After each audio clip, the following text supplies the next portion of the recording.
be a commercial. Hello? Anybody home? Ooh. Martha! What happened? You're on the heel mark shield. The what? The Glow Coat heel mark shield. Shields against black heel marks. Hi, Mom! See? It shields against Jimmy's black heel marks. All of them? Well, just about. Great. Here's why. Glow Coat is extra hard, twice as hard as most other waxes. See? The floor is still shining. Hey, where you going? I need a shield at my house. Wow, look at that. Hard gloss Glow Dude, Coat. I It want some of shields that. against black heel marks. All right, everybody. It is lunch therapy. Things are a little weird around here. We're doing an in-studio. We're not remote. We've got Augie Dannehl here, and he is ready to go in studio.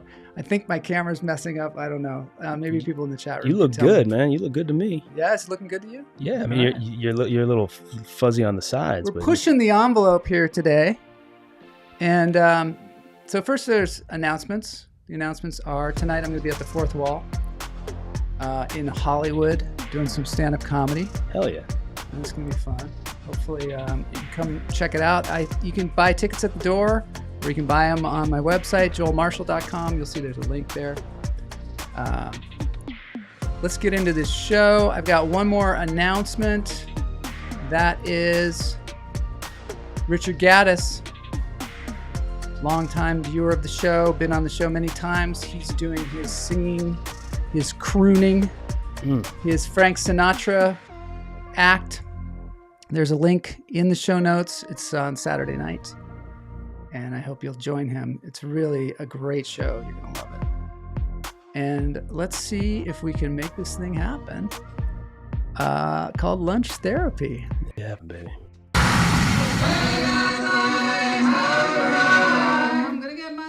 That's Boney. Is that Boney? That's Boney. Boney. Have you guys met?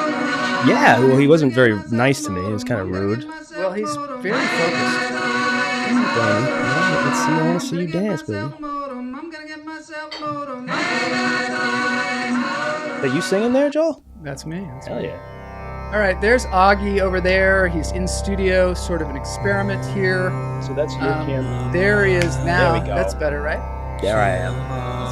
Here I I am. think maybe we're having a little stuttering problem with the cameras. I don't know. I'd love to hear from the chat room what it's like out there. What kind of mayhem is occurring in the lunch therapy world. I know the music's too loud. I was thinking that. I know that my camera is hopping all around. Let me just check it out. This is going to be an interesting show. Partially because, well, the main reason it's going to be interesting is because we've got a really interesting guest. This guy is like nobody you have ever seen before. That's my pledge to you. It's like nobody you've never met. Is that true, Augie? I mean, that's a good thing, right? About that, I appreciate it. I think it's a good thing. I appreciate that. Thank you. But, I mean, actually, everybody's like nobody you ever met, right? If you go deep enough. If you go deep enough, everybody's an individual. And that's one of the things that we explore here on this show. I'm trying to see if I think I'm going to try something here. Try like it. That. Yep, now I'm gone. You're gone. I'm going to see what's It looked good on this screen. Let's try this. Oh yeah.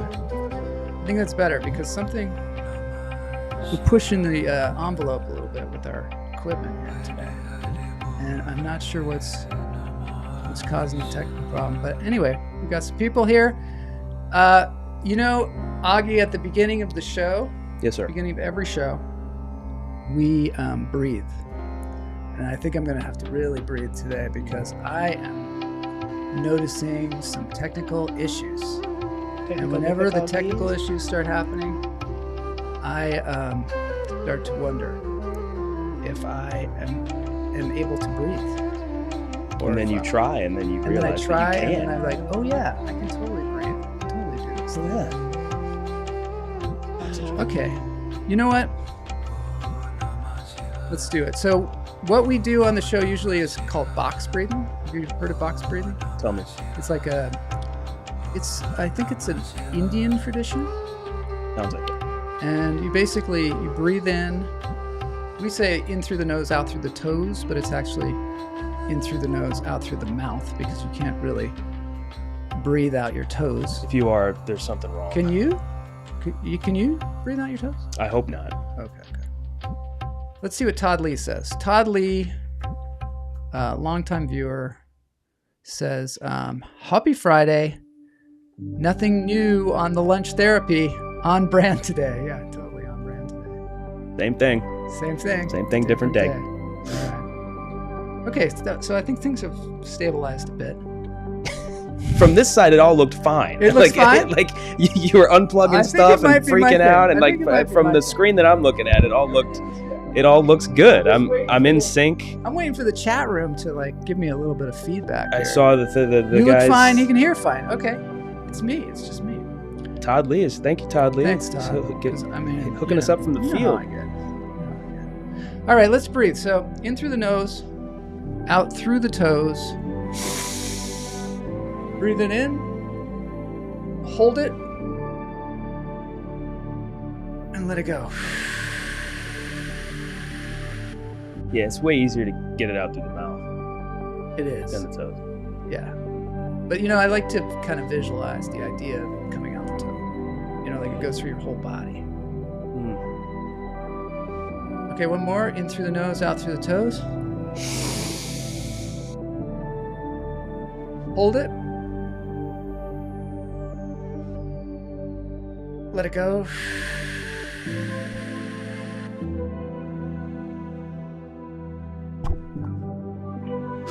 Yeah. That was good, right? Yeah, that was good. That hit me hard. Is it helping? Help, yeah. Okay, cool. Not hurting. All right, let's do one more. In through the nose, out through the toes.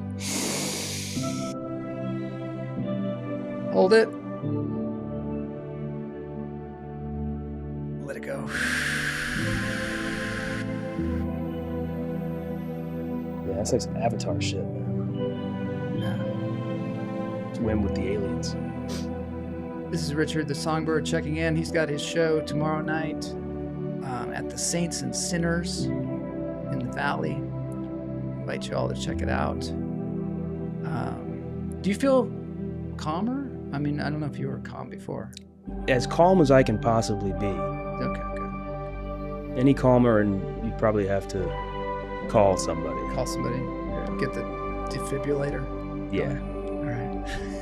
This is the calmest you've ever made August to know.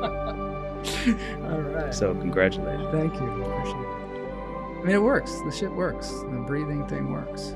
Breathing will fucking do good things for your body. I try to breathe like at least a few times a day.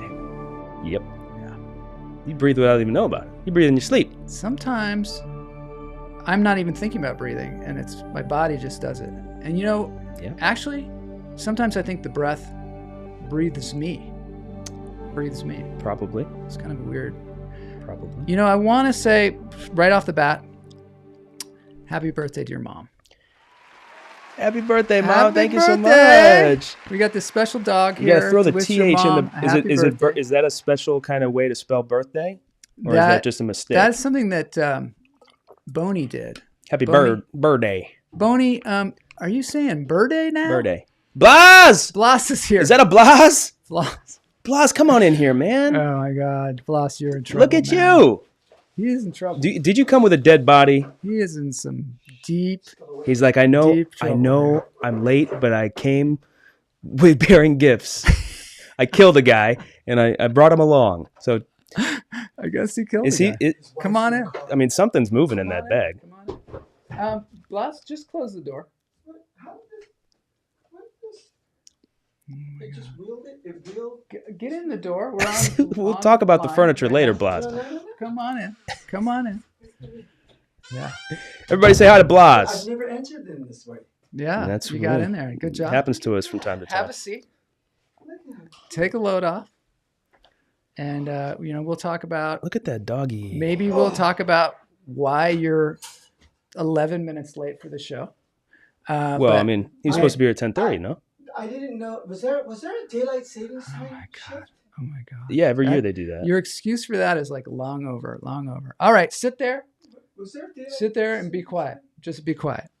Think about what you've done. Think about what you've done. Think about what you've done, Blas. The guy you killed. Happy birthday. Boney, can you change the birthday thing? Birthday. All right, there we go. Boney, get on it, man. There we go. All right, so let's get into this thing called lunch therapy.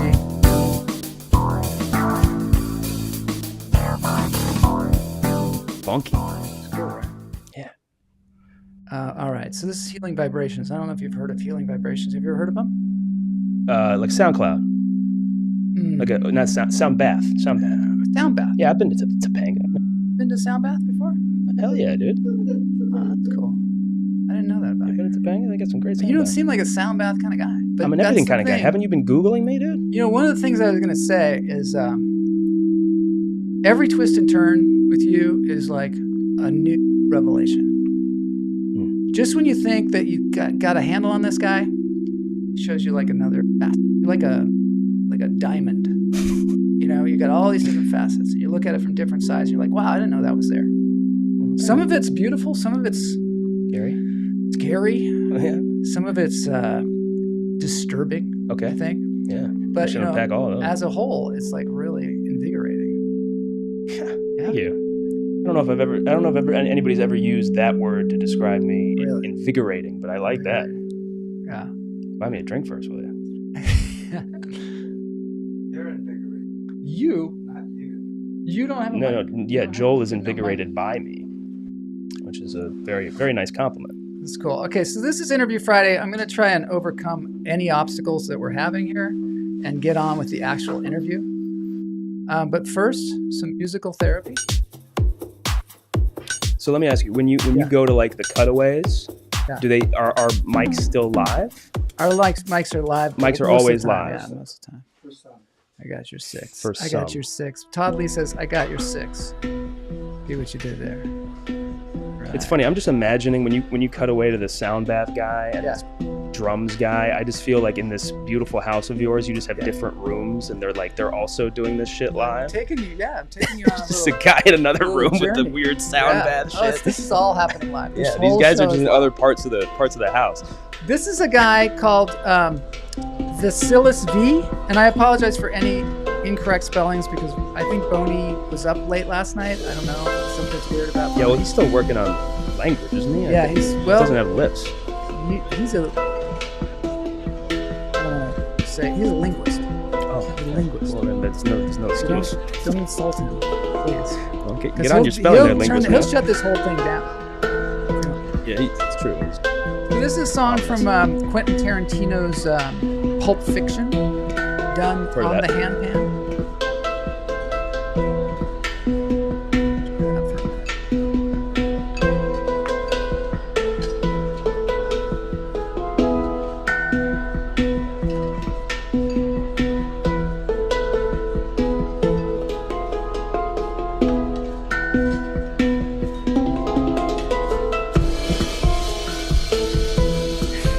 Flipping you off. Hold on, I'll go.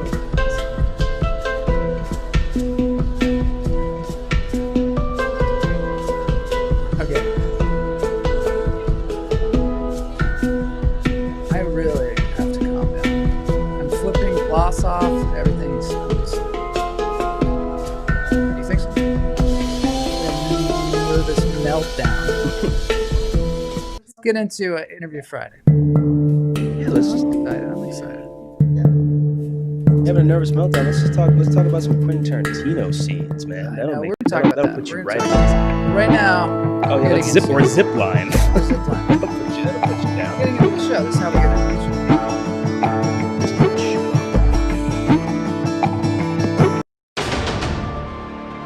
What's this? Oh, who that? Drink like a sailor, Mm. wash your hands like a sailor. Man, I reacted like a sailor, Mm. clap like a This is the sailor, Weirdest. make a ramen like a sailor. As a very good friend of mine once A said, super sailor. Augie, this is the most unhinged thing Drink about like a sailor. but I get that about many different Chilling at parts. home, I making think it's my favorite quarantinis, part. getting drunk in my bathtub, making vodka in my bathtub, meeting imaginary ladies in my bathtub. Deploy the Navy to save the world, coming out to treat every boy and girl. But you all know what you gotta do to live is stay at home and get loaded. Drink some vodka, bathtub made to combat the virus COVID-19. And pour some out for everyone you knew. Zika, Ebola, swine flu. The Navy ships were there to play, but it wasn't just them that saved the day. They saved the drinks with the script flip. A sip dripped on a trip to Gaza Strip. Drink like a sailor. See, you Get you see fucked up like a it keeps coming back sailor. around. That's topical, but I Drink that like a 2 sailor years ago. tonight. Cause we're saving like a. We're already into Gaza. We're getting real right off the bat here, baby. Hold on. Woo, yeah, get that going. Yeah, some applause. Okay, Ah, some yeah, applause, yeah, of course. yeah. All right, so I'm stepping in. Come on over here, baby. The water is warm. Is it warm? Like actually in your pool? Because I like to take a dip. Yeah, we can go to the pool later on. For now, I need my microphone, I think. Somebody came in here and said, "Oh, you brought it with you. Never leave home without your microphone."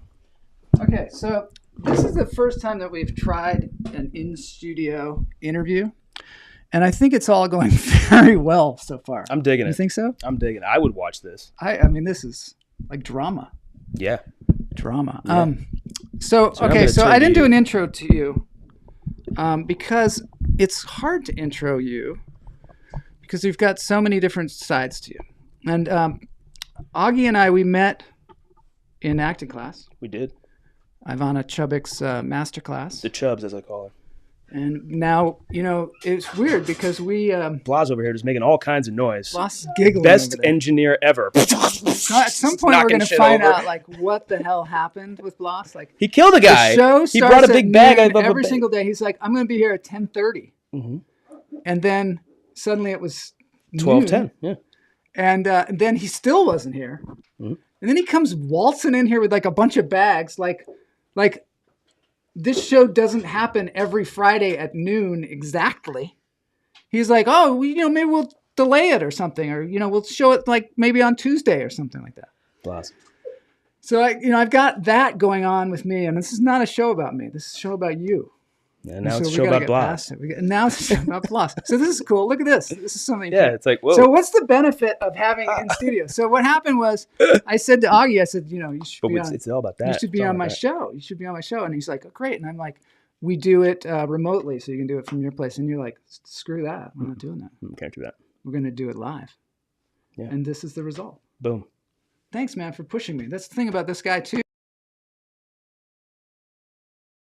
That's what I Right get now, I'm from going you. to pull you because, like, you make a good point. We're in the studio. Why don't we just get into one? We're or going to can do people that. see that? As soon as Blas gets his shit Because together. you set up the two. Oh, I hit the mic.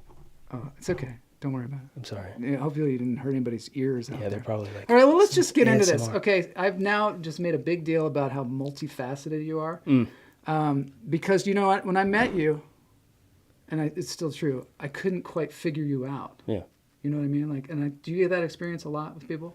Yeah, but it's interesting to see how it gets articulated or how it manifests with people that meet me. Sometimes people are just like so freaked out by who I am that they get offended.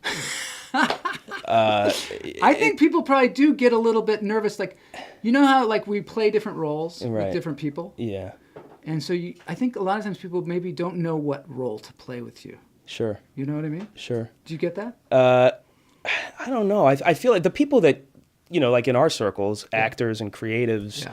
I feel like they are, like you said, invigorated by me, Yes. right? Because it is almost like, when I'm first meeting somebody, it's almost like a game to figure out who we are and like, who am I and what what the fuck is wrong with me? You know what I mean? And that can be kind of a fun thing to do for people who think creatively and who are like us, that like never are like satiated by life. Yeah. You know, where like we would die before we would have a 9-to-5 job that just stays the same forever. We'd rather, or at least if you have one, it drives you mad. well, I mean, you wait tables or you do something you got to pay the bills, but you're still in search for something else because we need to play characters, or we need to tell stories, or we need to do something that's going to be different the next time around. I think with people like that, that's where I fit. When I finally came back into acting, because I grew up in the business with my parents, I finally came back into acting, and I realized, I hoped that it would be this way, and it turned out to be, I was exactly right, and it was like a magnificent feeling to come back into acting, come back into the Chubs, come back into acting class, and like be a part of this community, because there's a germ I have that like, I feel like especially people that are just kind of like regular people, normal regular people who aren't necessarily maybe in the creative industry, can have a tough time with trying to figure out who I am. Well, there's this dichotomy going on that seems actually really a positive thing, is that you grew up in the theater, you're like a theater brat. That's right? I mean, that's a good way to put it, sure. Yeah. You know, there's an army brat, but you were a theater brat. And so you were like moving all around, you were like a gypsy, and you were, whatever the show your parents were in, you were going along, and then you kind of were raised by that community of actors and theater people, which is a very specific kind of thing. Mm-hmm. And then at some point, you join the military, which seems like, it's almost like, I mean, maybe a psychologist might be like, oh, well, he's rebelling against his parents. Well, that's what Chubb said. That's what Ivana said. Yeah. Chubbs. we're gonna catch hell for that one. No, Ivana, if you're watching, I love you. You know that. We love you. You have a new name. You better be watching. So let's just explain this. You grew up. Your mother was the star of Evita on Broadway. She took over for Patti LuPone. Yeah, second. Yeah. That's like a huge deal.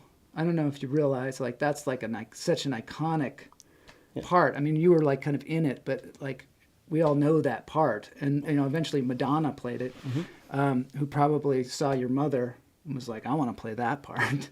Probably Patti. And then your dad was playing Che, right? Che Rivera. Yeah, so it's a crazy story. And before I get into this, I'll say I think it's important to note this is a good tale of how fucked up the acting industry is, because that iconic role that my mom played, that was like the last thing she was. Can you put a picture on the screen, Bloss? Put 1980. It's in that folder on the right screen. There's a folder, and you'll see it says Augie's parents. Yeah, there's a couple. You can just drag it right into the.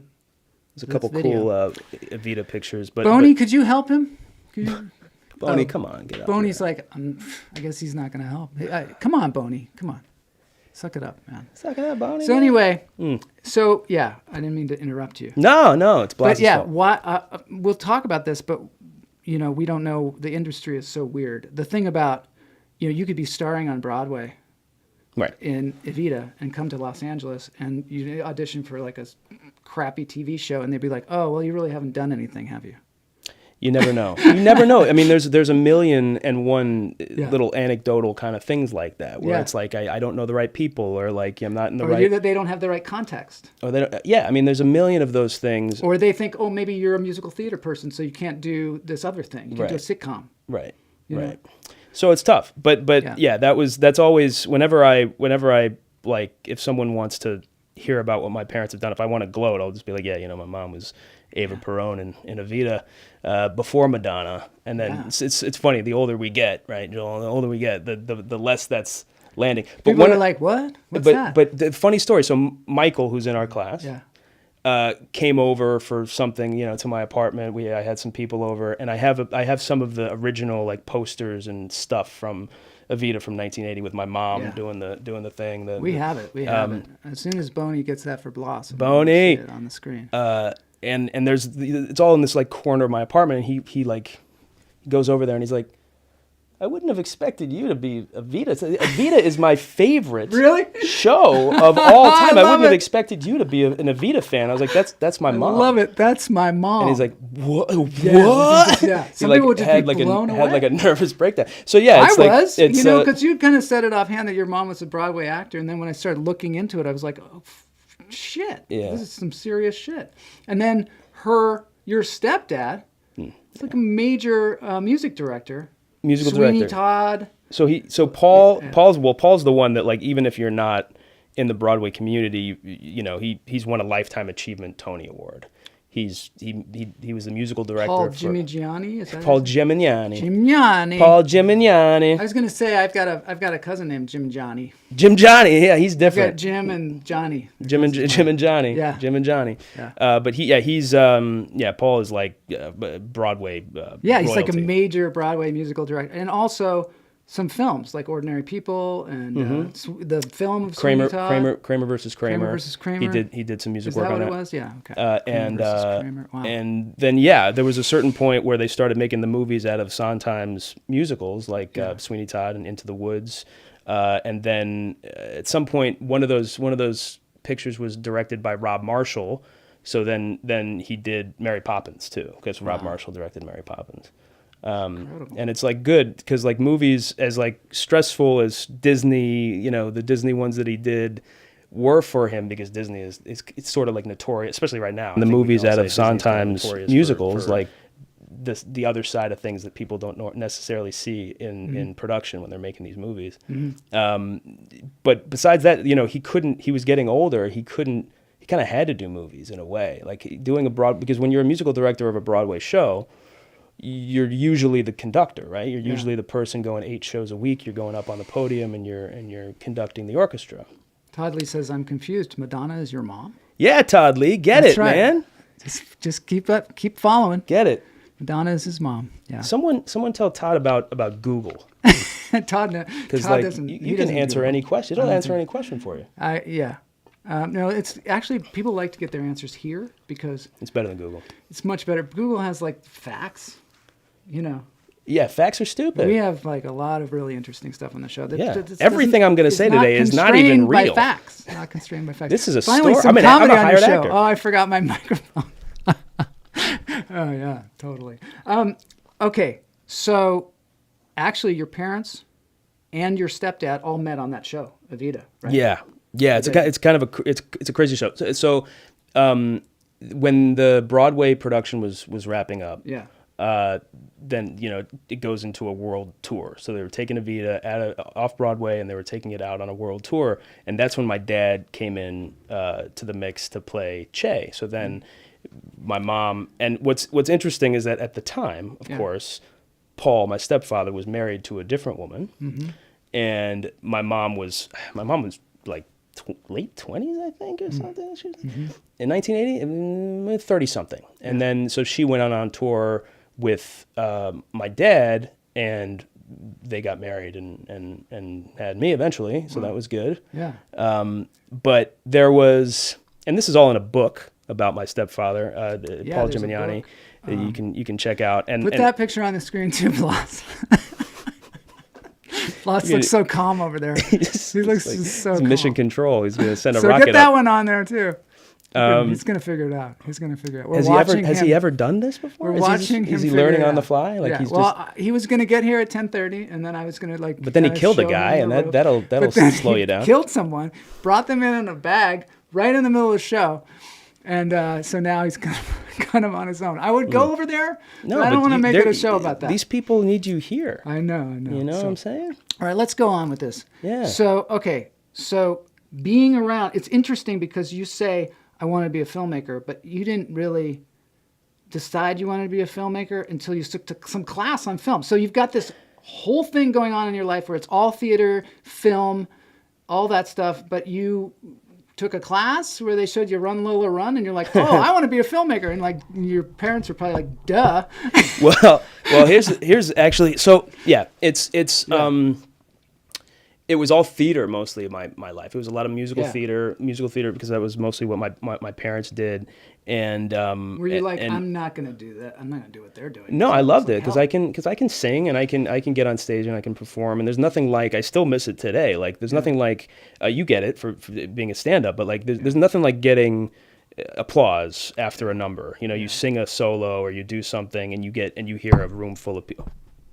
I hit the mic. It's okay. Don't worry about it. Sorry. It's a shit show anyway. No, we're doing it, man. But there's, you know what it's like. There's nothing like getting applause from somebody for, so like that, you know, you don't really get that on a film set. But like you're right. About 7th grade or something like that, when I got to this middle school, there was this really great film teacher. His name was Mark Wright. And he showed us these films from like all over the world, you know, like Run Lola Run and Amores Perros and Das Experiment and, you know, other weird movies that are, you know, those movies, those foreign films. There's a lot of foreign films that are just like totally different. I remember seeing Run Lola Run. It just blew me away. It's so cool, right? And then the first American Hollywood movie that I saw that gave me that same feeling was Pulp Fiction, because it messed with the narrative. Kayla's here. Hey, Oh, Kayla. it's Kayla Faz. It's Right the K Train. on. Hey, Right, Kayla. That's so yeah. nice of you.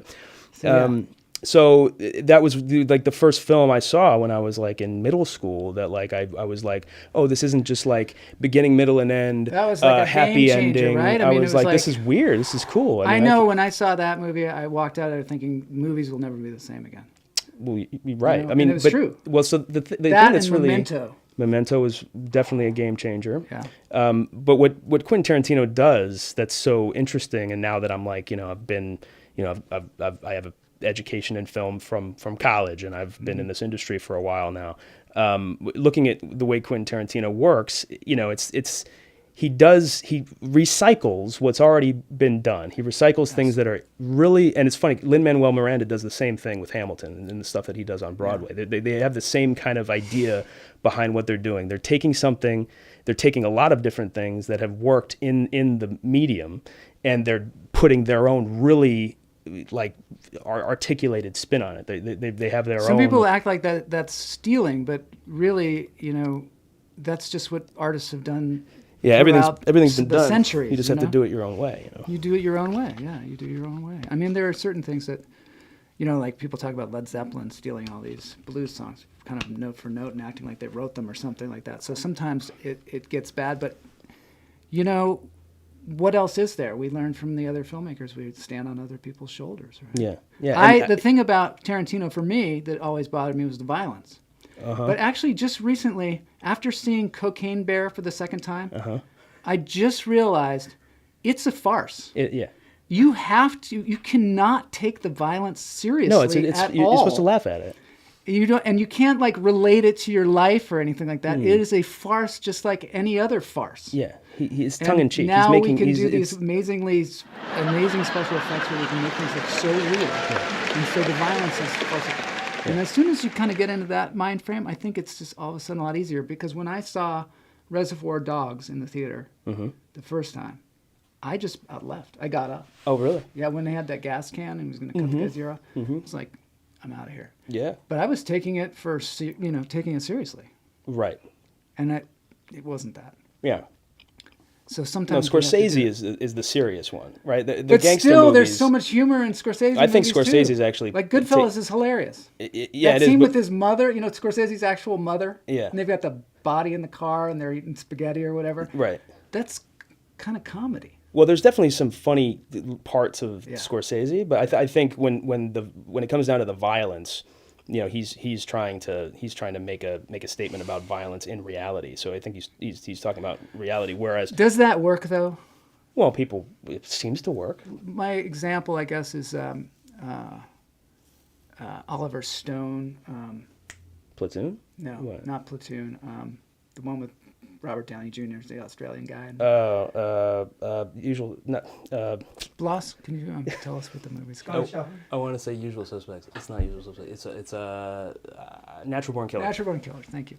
So Natural Born Killers is an anti-violence kind of movie. Like it's about glorifying two people that are on the road killing people, right? And how we glorify serial killers, and you know they become legends.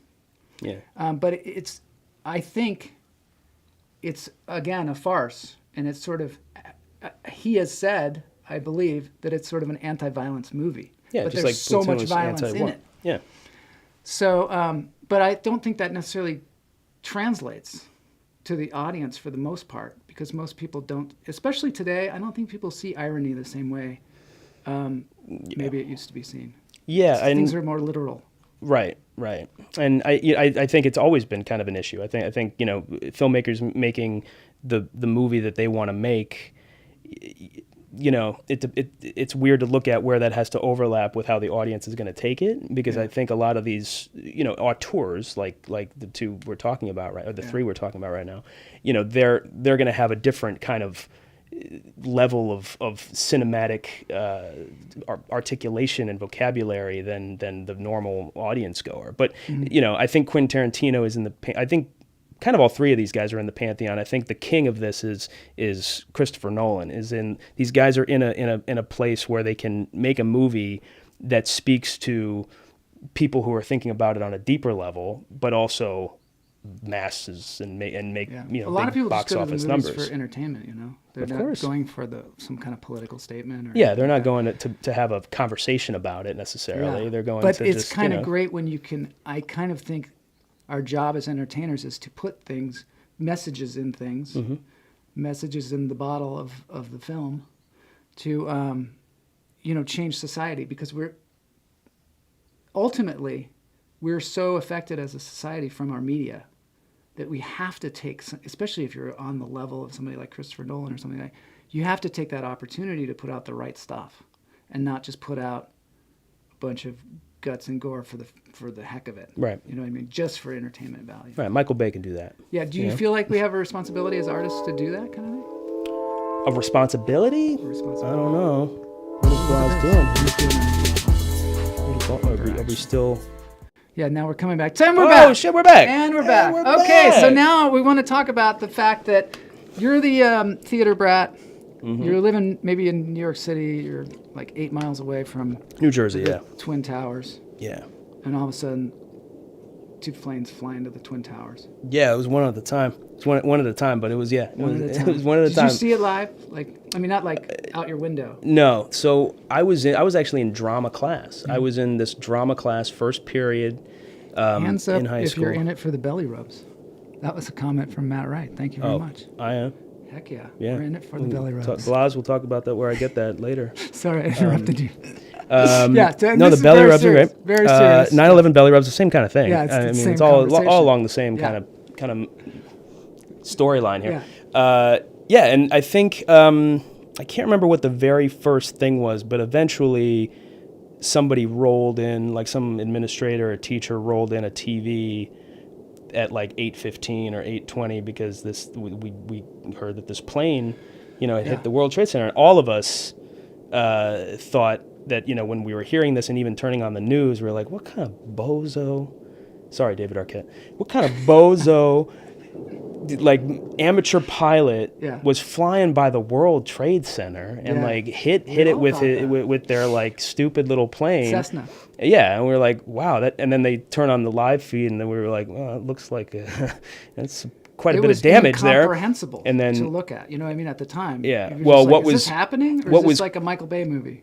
What was crazy was that, and you know, the masterminds behind the, you know, Osama bin Laden and the masterminds behind this, I feel like had so much thought and preparation in what happened, and they did everything. They were very calculated, because, you know, hitting the first World Trade Center gets all the cameras onto the buildings, right? So all of like the news now is looking, because they wanted that second plane to be live on the morning news, and that's what happened. And we were looking at this, you know, the smoke coming out of the one tower, and then right in that shot, another plane hits the other one. And then you're like, well, that's not a fucking accident.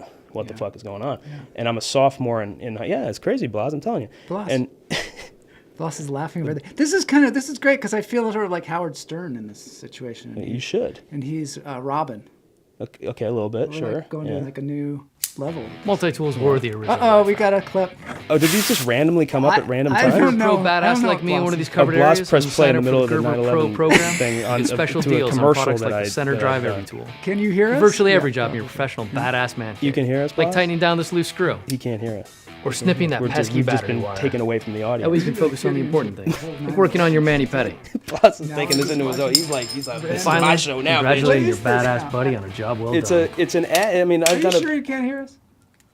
And with free shipping on maybe orders you over can. $50, But it's, you don't it's have to just buy it's an every ad tool. for Gerber knives. You know, they're like there's a To leather. have You know, every there's tool. Leatherman. So head over to gerbergear.com No, they make the /pro knives. They program make today. the Select your multi-tool qualifications knives. and enter the legion of Why aren't you badass macho? badassery Because I'm forever. not a macho. Why are you That guy's literally a real Green Beret. Was your mom like, I think you should be playing the Well, cool she guy? she doesn't necessarily comment on all of that. I mean, I've done a million of these things like this, but she doesn't necessarily comment on each one of them.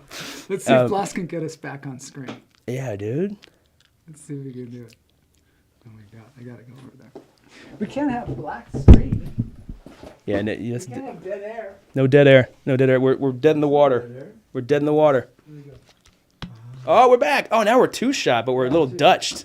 Are we Little Dutch two shot. I like cool. that. This is cool, and we got a light in here too. I don't know. If Well, this you is need gonna light, brother. Work. I don't know if this is gonna work, but anyway, Everything will work. everything works. So now we're in a two shot. So tell me more about the 9/11. So Oh, yeah, the 9/11. This thing happened. The 9/11. This 9/11 thing happened. Yeah, September 11th, 2001. And so these buildings came down, and you watched it on television in your classroom. Well, eventually, so I'd probably say about 80% of my high school, the students at my high school had parents that worked at least in New York City somewhere, like Manhattan, and a lot did work downtown. A lot worked, by the World Trade Center. So the school once that second plane hit, and once we figured out that this was like an attack. God, it's horrible. It's horrible. I mean, be right there, and like people that work in the building and stuff. Yeah, I mean it's pandemonium. So like the high school students are like just freaking out, though, and everybody that was at the high school was freaking out. So they had to like let us go. They had to let if your parent can come get you, just go home. You just got to get home. And what was really crazy about some of these people is that this was 2001. Cell phones were still kind of new.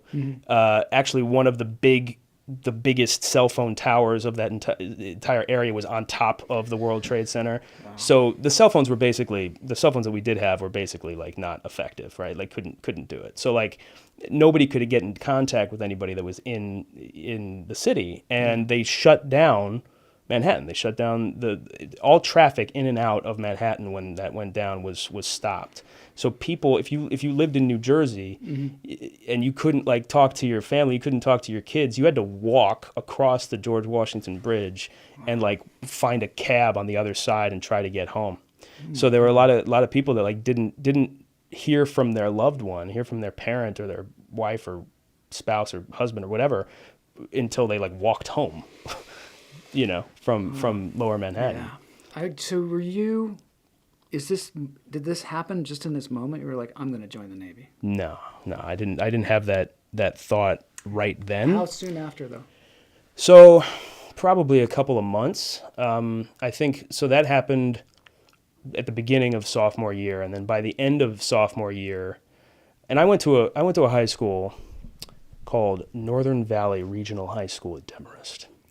And they are let me put it this way. There's no private schools in Bergen County. There's one. There's a Catholic school. But besides the Catholic school, there's no private schools in that county because the taxes are so high. So that these public schools are basically like private schools. Yeah. And they I think when I finally graduated in 2004, there were 3 or 4 people going to Harvard from my class. So they're the regiment was getting these people into these great schools. Yeah. I was not, I moved around all over the place until 7th grade. And then I was finally in this community in New Jersey. Before that, I was in every shitty public school you can imagine from coast to coast.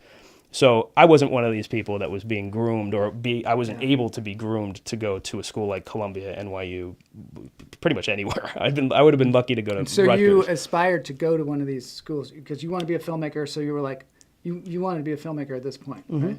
So you were I have to go to one of NYU. these great film Well, schools. it was You only decided one. NYU. There was only one, NYU Film School.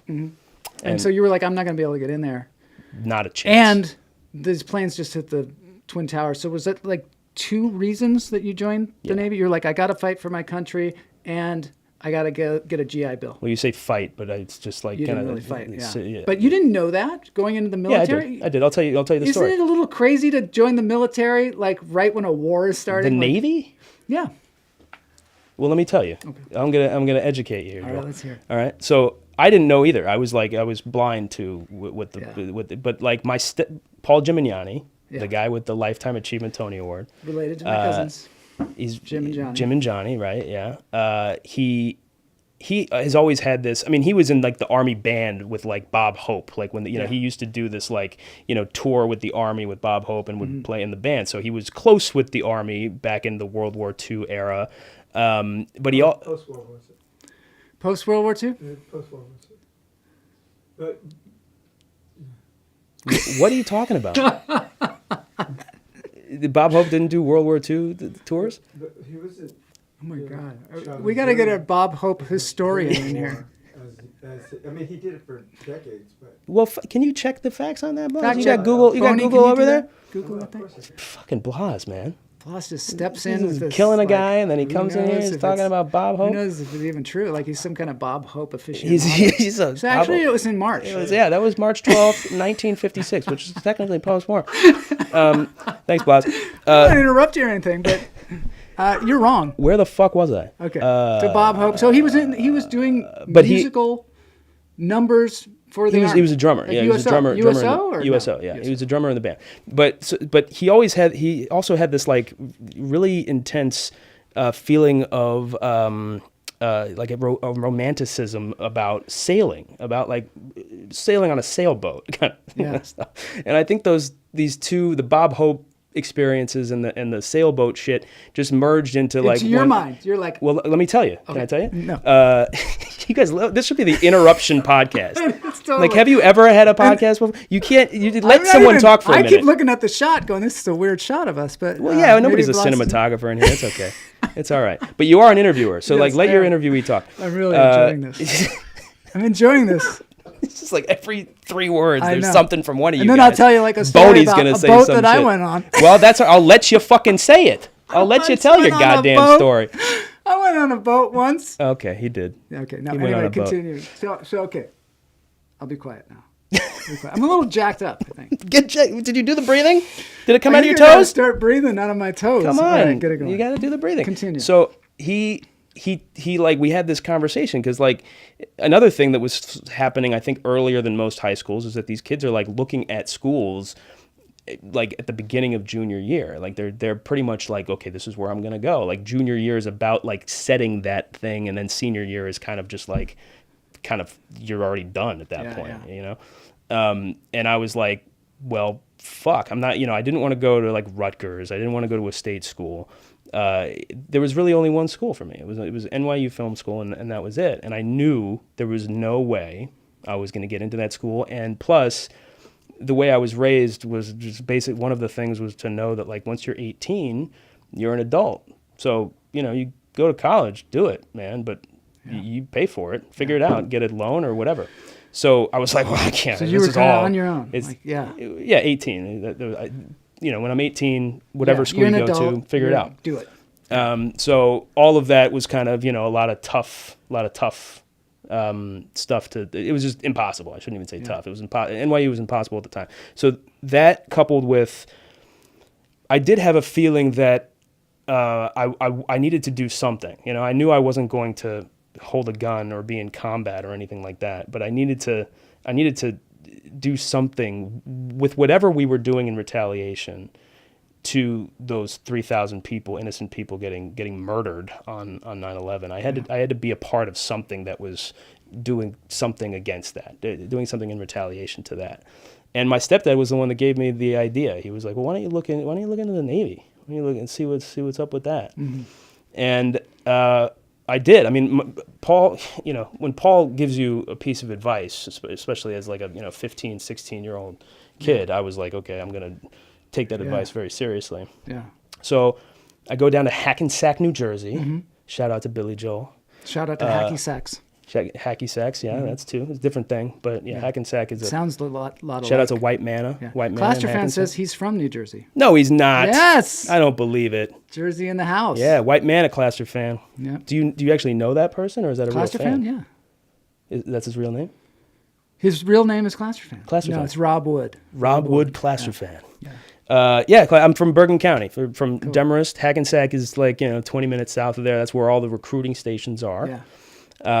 And you go into the Navy recruiting station in 2002, 2003, and these guys are like super cool dudes. They've got their whites on. They look like they're right out of fucking Top Gun. Oh, I know. They landed a whole freaking helicopter on our field when we were in high school. On your field? Yes. Cool. And they were like, "Come on, in the helicopter. On board. Come on in the helicopter."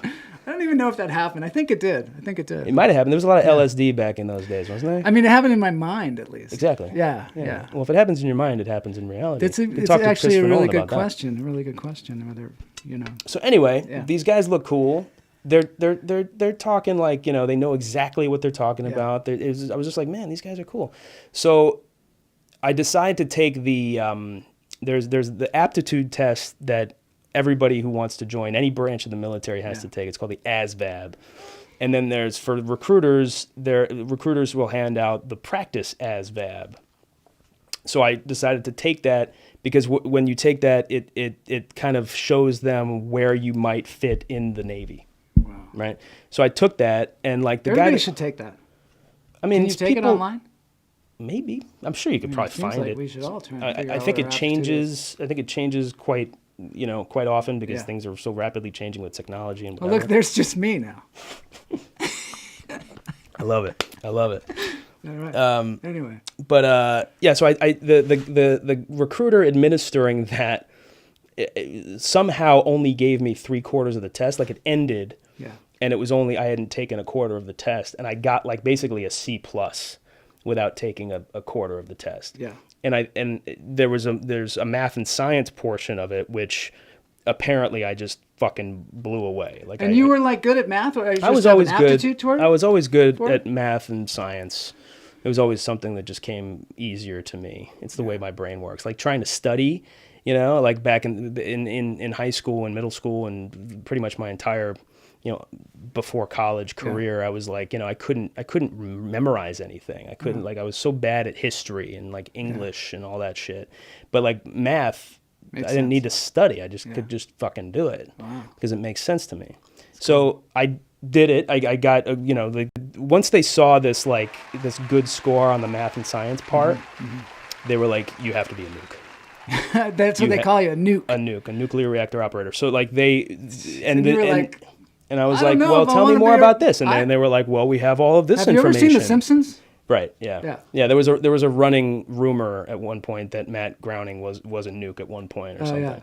Because there's a lot of weird kind of jokes in The Simpsons that seem to line up. Yeah. But once the recruiters, once they see you can get into this intensive program that is basically teaching 18-year-old kids how a reactor is built from the ground up. And then operationally. I'm going to ask you a question, and I'm interrupting, of course. Question's cool. You're on an aircraft carrier. This is where you ended up, right? Shit. No, you're not on one now. Oh, no. Although you could be, and you wouldn't know because there's just a curtain. You can't really see outside. This is close to kind of what I remember. But there is a nuclear reactor on an aircraft carrier? There's two. There's two of them. On all aircraft carriers? Now. They're all nuclear. I always just think nuclear submarine. That's what most people think. I think because most movies have been about the submarines when they're talking about the nuclear submarine. But it's also the submarines have been exclusively nuclear for a lot longer than the carriers. We did have diesel carriers up until maybe 15, 20 years ago. Yeah. But around that time they were like, well, this is silly. Nuclear power is the most efficient form of energy, and if we can just train these people to operate this thing, then that's a lot of responsibility handling a nuclear reactor. Yeah. Did you read the NBC? I think it was NBC News article that I sent you, because it was. I mean, it's dark. I did not get any article. What the hell? Bony, It's bony. A lot of material, Augie. Your profile is. I know. I And know. I was We just, haven't I was just gotten like, out I of the was just, I was military just yet. raining stuff at you. But the Really? gist. Turns on your profile, and we Yeah, can we're keep just up like, with what is Yeah, going on Boney here? needed to Are get these in like, on it. is this more than one person? What's going on here? These like seem like two different people. I'm like a spy, but Is without the this guy secrecy. some kind of Republican or something? What's going on? Kind of Republican. Where the fuck did you get I threw Republican that in from? there just to mix it up. Yeah, just to mix it. Is he kind Just of a to mix it Republican? up. That's the one thing I am not. But oh man, It's okay, Republicans- Republicans. We love you anyway. Is it okay? We love I don't you. know. No, we do. We love Republicans. Well, I love Some them, of but my I don't know if relatives, it's Jimmy and Johnny, okay. might be Republicans. So I'll love them to death, but I don't know see? if it's okay is the right way to We describe don't that do situation. politics here. We don't. I threw that in there, but we don't do politics. I don't even know so what much politics there. is, man. I don't either, man. It doesn't even matter. Let's get you out of the military because Oh yeah, I'm way out. let's get you out because we got to get into your artistic side here. Because Yeah. this is, I mean, it's really impressive. And I think it's also, well, I just want to say this. People that have been in the military, my dad was in the military, he's an artist. It helps. Sure. Maybe you can expound on that. So I'll tell you this: the Oh, my God. the cliffhanger. Maybe you can expound on that. That's what we do in this show. Wait, Okay, but that it's was like just a new logo. section. That was a logo It's a lockup bumper, you know. You've right seen after a Helen- question. Yeah. transitioning topic. It's a transitioning. That's Oh, what I it is. see. Okay, Transition. cool. Very So, very okay, good. tell us like the benefits of being in the military for an artist. Well, the first thing that comes to mind when you ask me that, it's a good question. I don't know if I've ever been asked that before, but those 6 years in the Navy were, I think, are going to, for many different reasons, are probably going to be the hardest years of my entire life.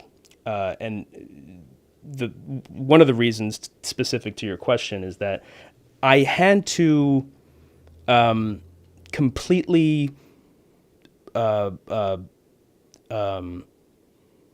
push down.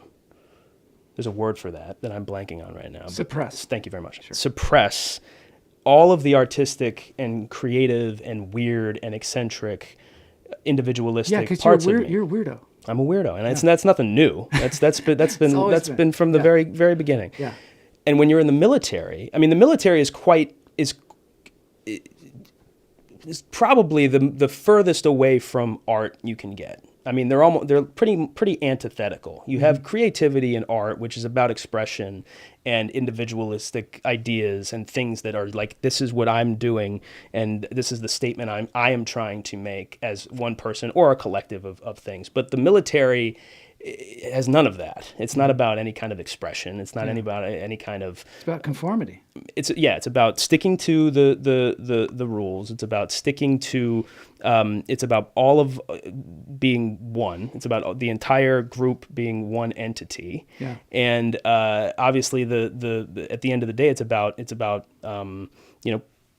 protecting people and doing what. Let's not get into politics because there's plenty about what our leaders in DC do with the military that shouldn't be that way. But the way that I look at it, and especially I think still with the way the Navy is and what Roosevelt did for the Navy.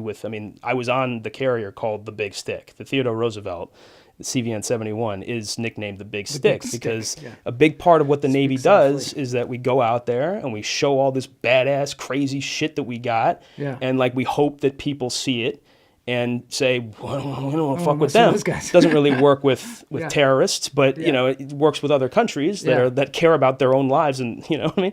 But I got off track. What was the question? Oh, art.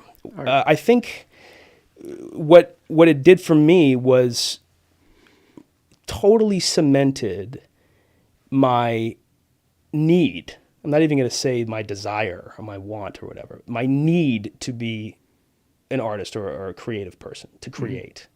Like those 6 years, if it did anything for me, besides teaching me how to build a fucking nuclear reactor, was teach me that I have to, there is nothing I can do on this planet that won't feel like living slavery that's not creative or not using creative expression at some point, because I couldn't really do it at all for 6 years. And I was admonished for doing it. I was reprimanded for doing it, for being different, right? How so?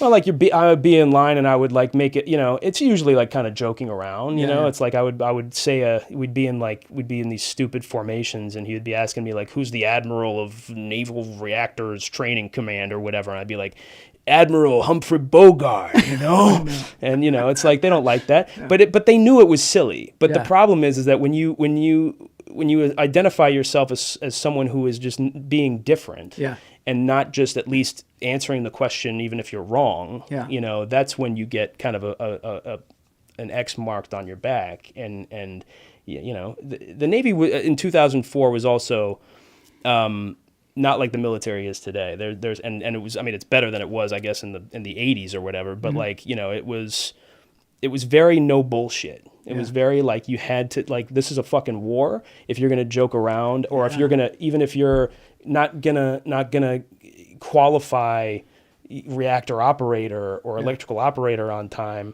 you're in dereliction of duty. You're slowing us down. You're gonna make it. You're giving us one less person. There has to be really clear communication in the military, right? I mean that was one thing I definitely learned for sure. Was how to clearly communicate, and I think that is sort of leaked into my abilities as like a director. To have clear communication, I think is very important. Which is super important on the set. Yeah, and when you're collaborating with people and everybody has to kind of be on board with what you're doing. Yeah, and just being clear, right? Yeah. Having clarity to the things that you're putting out there. It's funny because I also have a made up language that I fucking. You have a made up language? Does it actually have meaning? Does the words have meaning? Well, like any splosh, you can flouse the context clues, right? See, my friend and I, we made up a language. We wanted to have our own language. Yeah, that's what I'm saying. But we made it. We tried to make it as simple as possible. We're like, we got too many words. English's got too many words. This is already more complicated than mine. Yeah. I'm not like identifying. There's we no had like booklet. 5 words. There was like a verb. There was a male and female noun, but pronoun. Sexy. But that's not even necessary anymore. We just let go of that. What the just fuck be is a male and a female? This was a long time ago. So you can do. We were trying to see if we could do with only like 5 words. Mm-hmm. Cool. Auglog. I remember auglog was the verb. Auglog, yeah, I can relate to that. That's the verb. So, Mine's more like Sandler-esque. Like, schlabbity-doo. Oh, yeah, I love that. Sort of nonsense. Just nonsense. But, like, you can put, like, real meaning onto it if you hear it in context enough. You know? Yeah. Like, I think floosh has become one of the real words that I'll just be like, floosh. Floosh. And that can just mean what you want it to mean, man. This is maybe off topic. Yeah. Who's Greensy, and what's he all about? Well, we saw him, didn't we? Yeah, can we play a clip from Greensy? That was the but drink like a sailor. The drink like that is Greensy? Oh, here he is. This is good. Blas, dude, right on the money with that. Go Blas. He did. Look at Greensy. Look at him go. This guy was just a random guy on the street. He was like, what the fuck? Now, is this a documentary about Greensy? It's a mockumentary. Mockumentary. No, this is documentary. Can we be heard on the thing? Can we be heard? Look at that 99-cent hot dog. What year is this? The goal is to be the very first Greensy's environmentally cool. I think conscious Greensy rapper. and Joe Fury should get together. Ain't that right? Oh, there he is with his Emmy. Yeah, that's intriguing. I know. Well, that's why you're here, I assume. No. Dude, come on, man. I think I'm calling Al Gore Al Gorgonzola at this point. I told you, I don't want to see you when I come home from work. This is a 10-minute long short film, so I don't know how long we want to. Yeah, we can't even hear it. So that can the people hear it?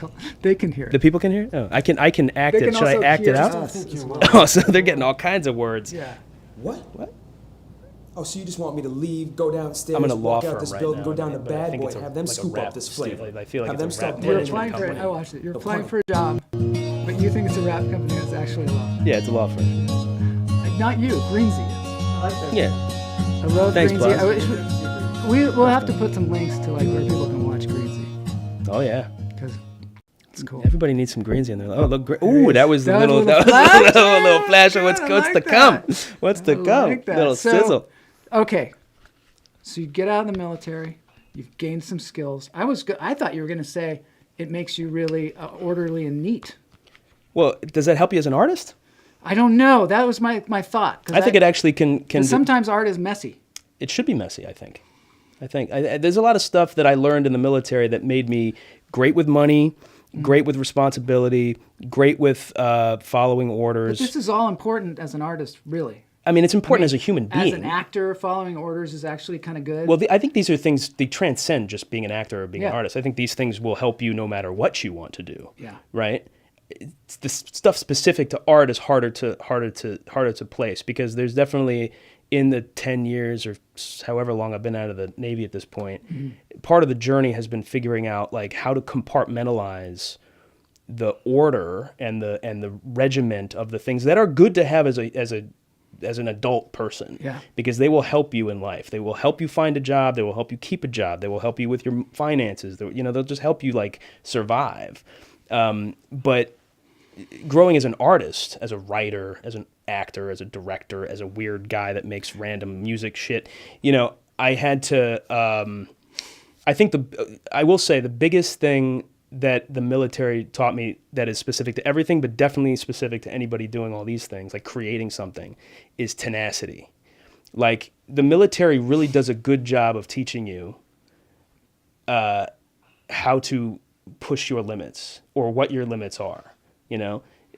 Coming out of the military, I knew what my limits were, and they were way higher than I would ever have imagined them to be. I mean, if you told me when I was 15 that I was going to be operating a fucking nuclear reactor when I was 21, I would have been like, I would have said that exact thing you just said. I'd be like, what are you talking about? That's crazy. It's not like this is a nuclear reactor or anything. Oh, it is. Like, in the military. Yeah, in the military. On a ship that's sending planes to Afghanistan. The thing could totally melt down too, right? I mean, like can't that. really. Okay, There's too many. Yeah, but here's the thing. The problem is not necessarily. I mean, there's a lot of little things that could go wrong.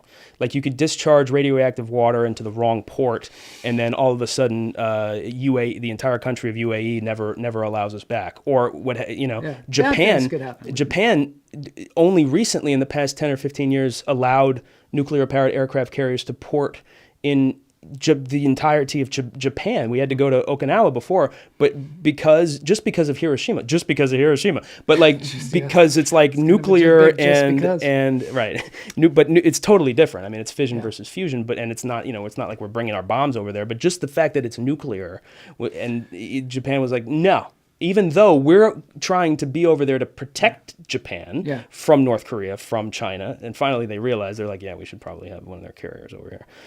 And that only happened recently. But these kind of little things, accidents and things, like if we discharge water into when we're not supposed to, and fish fucking die or marine life die, and that gets back and it comes out in the news, and that country, and probably multiple countries around the world, will be like, you guys cannot port here anymore. You can't bring your carriers here. And if our carriers can't port, I mean, it is nuclear, so it could last, it doesn't need fuel. It could last out on sea pretty much indefinitely. But we need to port, because we're human beings, and we need to like not go crazy, but so we need to like get time on land. But if this kind of thing, these little accidents were to happen, and we were countries around the world would start to say, okay, you can't bring your nuclear powered aircraft. It's like a carriers big here. responsibility, huge responsibility. It was insane. Do you find that because you couldn't make a mistake in the military, that sometimes in your art, you find that maybe you are afraid to make mistakes? Well, that was the journey that I mentioned briefly about this past 10 years, was that I had to realize again how to be weird. Yeah. And I had to realize again how to because making mistakes is kind of a big part of art, I think. It is. It's a huge part of it. You know what I mean? Like, huge you part need to be allowed to make mistakes. A huge part of it. And are there really mistakes? Sometimes, right. Like some people say, like when you play the wrong note right. on an instrument, maybe that's God suggesting another note and there. that's how a new song is created. That's how a new song, right. Yeah. Like, things are created by mistakes. Mm-hmm. Same thing with food, right? Yeah. And I don't know what portion of we haven't gotten to the food. But that is how... This guy's the chef, too. That is how cuisine is developed. That's how dishes of food... I mean, that's how champagne was created. This shit is my mistake. Yeah. People are trying weird shit. The potato chip. Yeah, I didn't know that, but that's cool. I made that up. Yeah. They like accidentally dropped some potatoes in and it fried up. They're like, hey, ooh, good. I mean, a French dip sandwich. My Angelinos, right? And it's like the French dip sandwich. It's like, oh, it dropped my fucking sandwich into the thing. Man. Oh, I like it that way. Let's do it that way. When you're acting and you make a mistake, nobody knows but you and who you're performing with. A lot of times audiences, especially in theater, right? Sometimes it's the best part of theater when something goes horribly wrong. Yeah. You I know mean, what there's a title of the play lights go right out, now. yeah, right. The play that goes The wrong. lights go Great out. about theater. It's never the same every night. Yeah, that's what I love about theater. Do you, True. okay, you went to film school. You were going to be a director. Did you ever think that you were going to be an actor? I mean, my entire life I did. Your whole life, you were like, I'm going to be a director. I'm going to put myself in it? Or what were you thinking when you were like, I got to go to film school? Yeah, so backtracking back into adolescence, I think my mom especially, but all three of my parents, I think, knew that acting was such a frivolous kind of like hardcore industry and brutal, and in their own way kind of discouraged me from being an actor. If you're an actor, you don't want your kids to go through what you It's so interesting. That's what I'm saying. It's Yeah. so interesting because you'd think it'd be the opposite, but it's not the opposite. Yeah, it's they're like their whole lives. They're like, I want to do that. That poor kid. Don't put him through that what I went through. it's true. It's true. And I think, so I got a little bit of like hard, not necessarily discouragement, but not a lot of encouragement, with the plays and the musicals and the things that I did. And I didn't get a lot of encouragement from the industry either. I mean, I was a kid who I had an agent who was my mom's agent who he would take on some of the other kids of the clients that he had. And I would like go out on auditions and I would just not get, I was like chubby and I had a speech impediment and I had this like Burger King audition once and I couldn't help from saying Booger King because I couldn't say my R's. Could put a damper So on I was things. like, Mom, I just love Booger King. Mom, please. And they're like, get the fuck out of here. I mean, they were all really nice to me. The casting directors that I saw over and over again, I auditioned for Shirley MacLaine once. I got called back to her and she was really nice, but at the end of the day, in the scene, she needed to pick this kid up and she just couldn't get me off the ground. So I was just too big. So You're over the weight limit. I was over that weight limit, man. I was always over the weight Poor limit. Shirley MacLaine couldn't pick me up. But it by the time I got into high school, and I started playing around with a mini DV camcorder and the first Premiere, which you had to use a PC for some reason. You couldn't use a Mac for it. Yeah. I was playing around with these videos and I really got into storytelling. I got into like trying to mimic what Quentin Tarantino was doing. Try to mimic what Spielberg is doing. Try to mimic these things and like do my different. Rodriguez for sure, yeah. Like we try to do my own little like gangster weird movie. I did a whole series of little stupid films with food titles. Like I did the beef and chicken and fish and like Fish. it's like Filmmaking. what's that? Fish. Guerrilla filmmaking. Guerrilla filmmaking. I was 14 years old,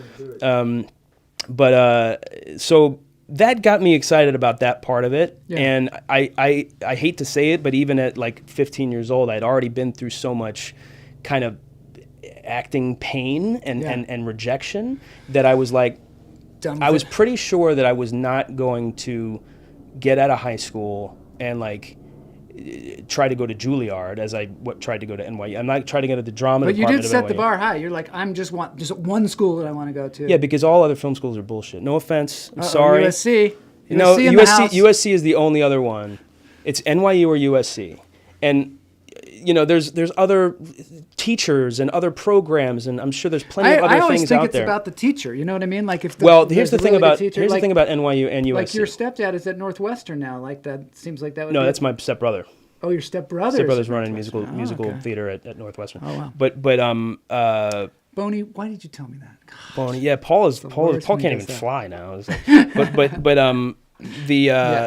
yeah, and plenty of like film students that have come out of, I mean, college in general, I think we can all agree, is ridiculously overpriced, and you don't necessarily get the worth out of it. So like, and I think when it comes to like film school, you can even take that to another degree because, yeah, you can have one teacher that inspires you to do something, but film making, it has so many inputs to it. Mm-hmm. So much of it is cultural. Like how do you tell a story in a way that's going to resonate with people and actually matter? Yeah. That's something that you can't even really teach in the film school itself. But besides all that other shit, there's so many technical parts to filmmaking, right? Like how does an actor prepare for a performance?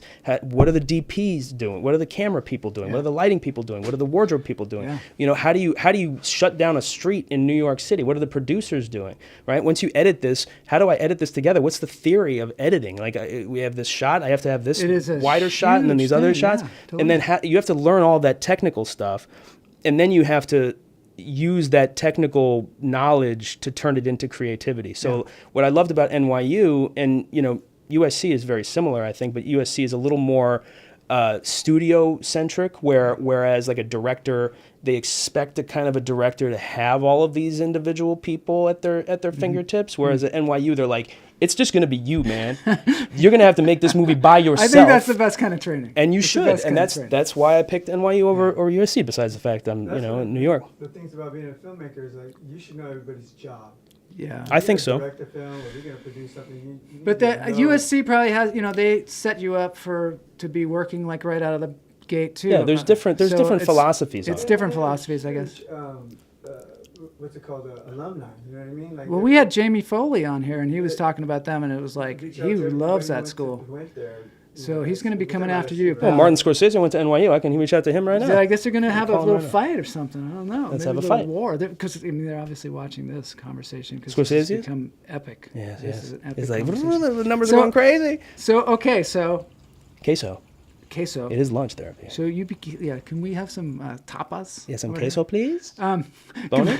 No. Okay. So I want to get you out of college because we're like. No, me too. 2 hours in this interview, he still isn't really? out of college yet. No, I don't even. I could talk forever. 1:15. I'm leaving it up to Bloss. Okay, so you get out of school, and all of a sudden you're going to start. Wait, did you work on the Jon Stewart's Daily Show? Yeah. So Jon Stewart started a thing. Luckily enough, the year I graduated NYU, he started this what did he call it? A veteran immersion program. Uh-huh. So it was an internship specific to veterans that are already in the industry. He didn't want to give it to students. He wanted to give it to veterans who were already kind of working, who had already proven something that they were doing this as a career. Yeah.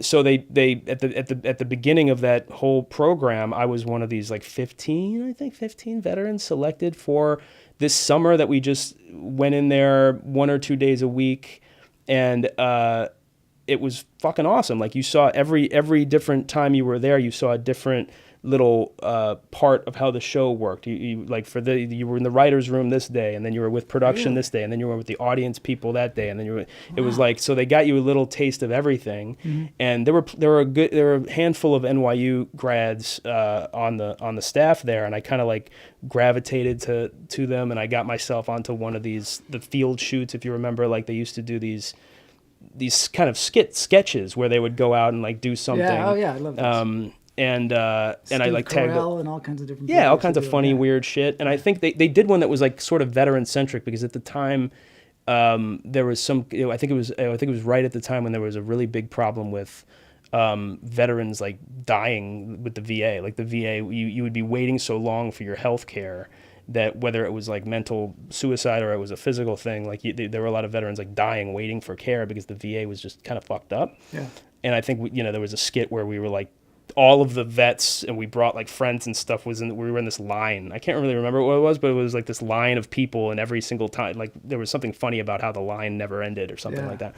But he was, Jon Stewart, and any veteran that has met him will tell you he's probably one of the biggest advocates for veterans that I've ever met or known of. Or he's also, there's other causes that he cares about too, but he's very vocal about the veteran thing, and the 9/11 thing, the first responders going to 9/11 and not getting their care when years later it causes cancer.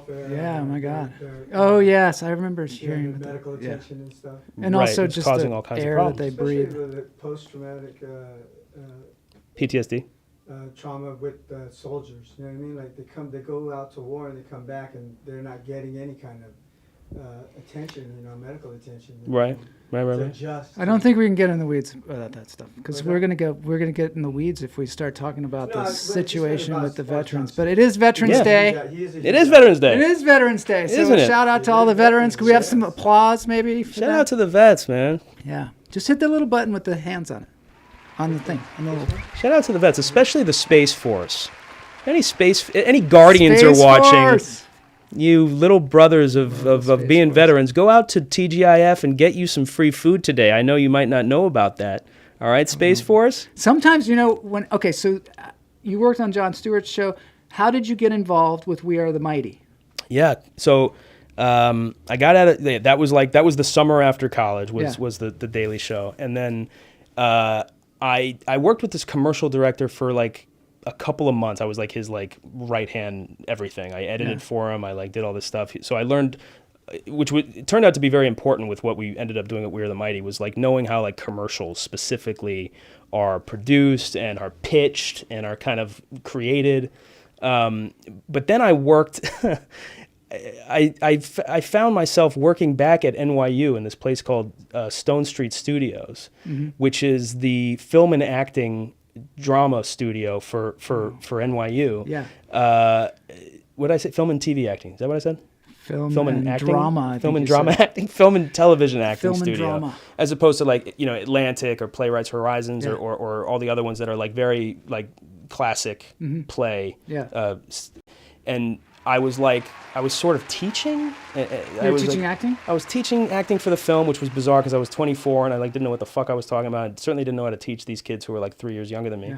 But I was like directing them in these projects. The whole allure of Stone Street is that you make these projects with the students, sometimes even a feature film, that's like funded by the school. And so I was directing them in these things and like teaching actors editing, which was probably the most powerful thing that I taught while I was there. But the school was it was run by people that were kind of not so cool. Like they just kind of had the reason why I as a 24-year-old was there. I think one of the reasons that they could just pay me like $50,000 a year. And in New York City, that's rough. That's tough. That's tough to live on. So luckily at right around the end of the year that I was working there, a friend of mine, because I also went to Columbia for a year and a half before NYU, and the president of the Military Veterans Association of Columbia, who is a good friend of mine, Rich, calls me up and he's like, "Hey man, I'm meeting this guy named David Gale, and look him up. He ran MTV Films for 20 years. He made Election and Varsity Blues and Beavis and Butthead, and he made Jackass a thing. Movies? Yeah, he's the head of the fucking studio. So he's the president of MTV Films. So the buck stops with him. Yeah. Right. Green lighting. So he's basically finding these. David loves the story, and if he ever sees this, he'll love that I told it. Like he found the script for Twilight, and said to everybody at MTV, we have to make this thing. This is going to be huge, and nobody believed him. MTV didn't make it, and it was one of the biggest things that's ever made. Come on. Yeah, they were like, I don't know if we want that. And he's like, all right, shit. Stupid. So that's basically what he did at MTV. And Rich is like, I got to meet this guy because he's starting this thing about veterans. And Rich went on to work at Google. So David was trying to meet a lot of people in the tech space and the internet space. And veterans, obviously. So he had this meeting with Rich set up in New York, and I'm like, fuck yeah, that's great, thank you, man. So basically, he's just inviting me to come crash this meeting with the two of them, to come and also meet with David. So I get to this coffee shop and meet with David, and long story short, we were there for 2 hours, and it was a great convo, and we really hit it off. He's a really nice guy. He's a really cool guy, and he had a lot of great visionary ideas and things that he wanted to do with this We Are the Mighty company, and it sounded really cool and interesting and novel. And Rich never shows up because he got stuck at the dentist or something. So I basically just had this meeting gifted to me with this guy David Gale, and that was, as we say, the rest is history. That was 10 years ago with this meeting. And so you've been making films for veterans, right? Is that how it works? And also EPKs and things for movies that come out. for veterans? Yeah. So it's So it's like, I guess the quick way to say what We Are the Mighty is, it's like it's made for veterans by veterans, but it's also a big thing. A big part of my charter has been like bridging the military civilian divide, right? Like I think, we always see these movies and more these days, which I think is a good thing mostly, that, there's more and more movies out there. There's more and more TV shows, especially TV these days, more than it used to be, about something about the military community, whether it's active duty or whatever, or something like Barry, where the main character is a veteran, but those elements have to do with the show. Yeah. We worked on basically whenever something a military thing comes out, we'll be kind of on the marketing team for it. So we're basically trying to get interviews and things. Well, we position it. So I'll tell you right now, we're working on Masters of the Air, Spielberg, Tom Hanks, coming out in January. It's basically a sequel to Band of Brothers. So it's a series, right? It's a series on Apple TV. Yeah. Cool. It's a little plug for you guys, okay? You didn't pay us for that, but I'll do it. Here you go, Apple.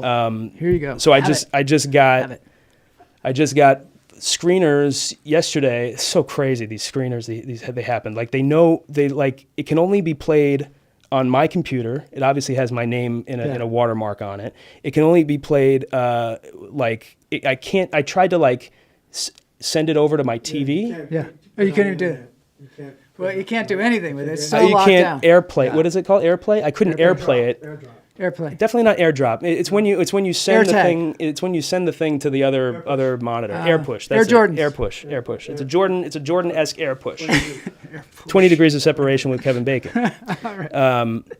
So anyway, how long is this fucking interview? I know. We gotta hit the dance break. We gotta hit the dance ball. Okay, wait. Are we talking? Can you hear us? Yeah. Oh, we'll talk about it afterwards. Are we gonna have nachos or we're gonna? I'm getting hungry. Like you said, lunch is in the title. I thought there was gonna be like food. Boney, you got chicken wing? Boney left. He went to wings. He's like, I'm done with this. Boney left.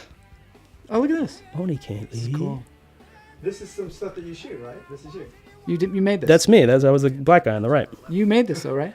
I produced it, yeah. You produced but this is what we won the Emmy for, or it's a trailer for the now thing he's we just won. throwing that out there. This is what we won the Emmy for. I mean, he won an Emmy, so no, it's a if regional. You're gonna say it, you gotta this is what he said to me too. So I come into his office. If you could put us back on the screen, that might be good. I go into his office, which is cool. It's right under the Hollywood sign. I'm not gonna give the address or anything, but Beechwood Cafe. Yeah, where you used to live on Runyon, and I haven't given Beechwood. Yeah, that's it. Beechwood Cafe. I don't know why I said Runyon, but okay.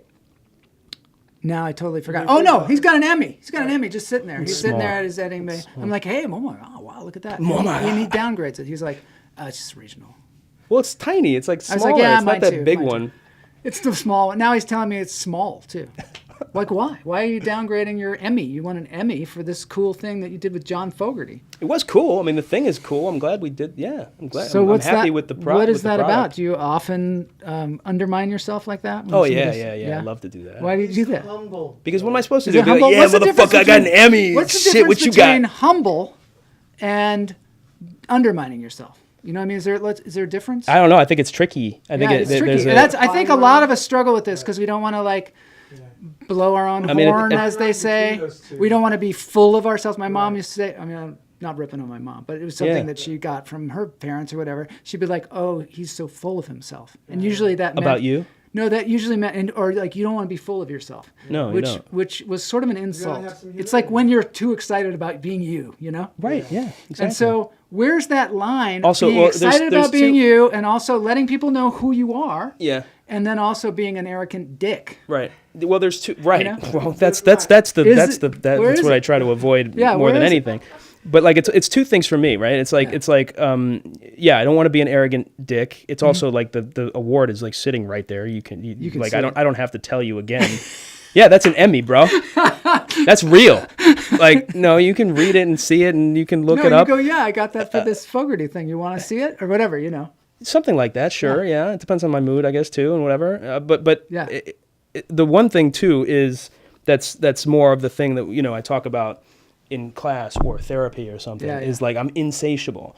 So like I could get another Emmy, or I could get a primetime Emmy, or I could you'd get still be whatever, like, and I'd still It's be just like, an Emmy. It's not an Oscar.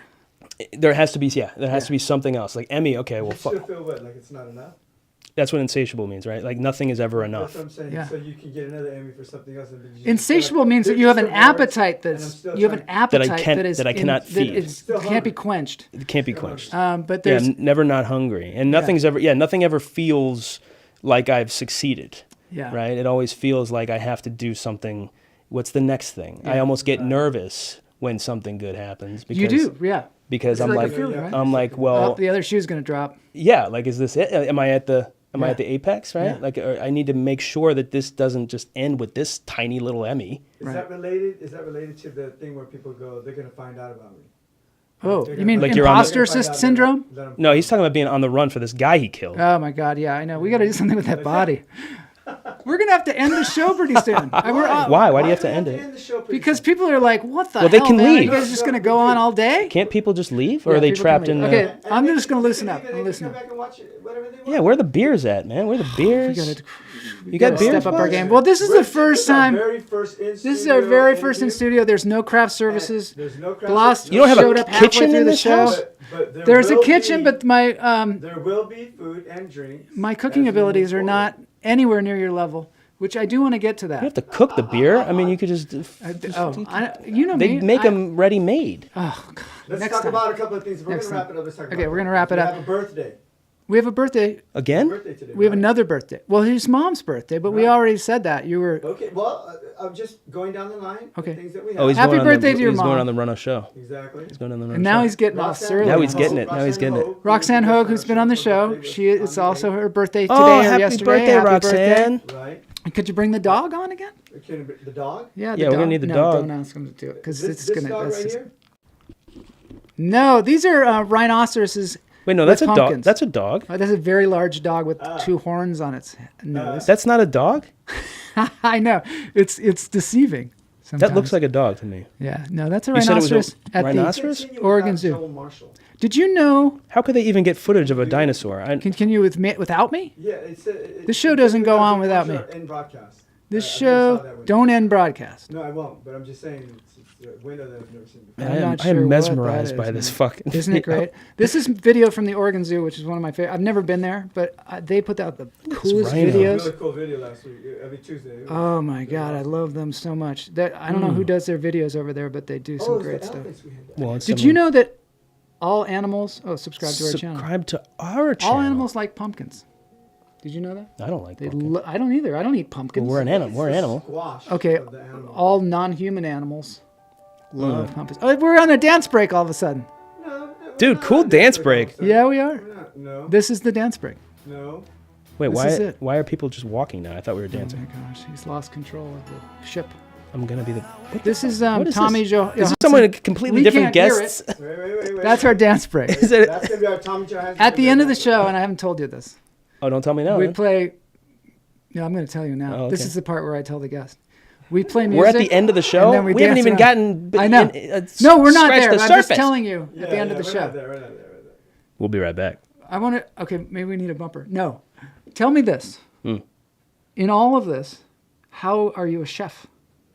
How is this happening? Well, I've How always. did you get into food? The questions you're asking. How do you get into Are food? you drunk? Sounds like he like he's one of those rhinoceroses where he got inside the food. Like got a I big. think it was a giant- fine question. James and the Giant I can Peach. answer both of those questions All right, simultaneously.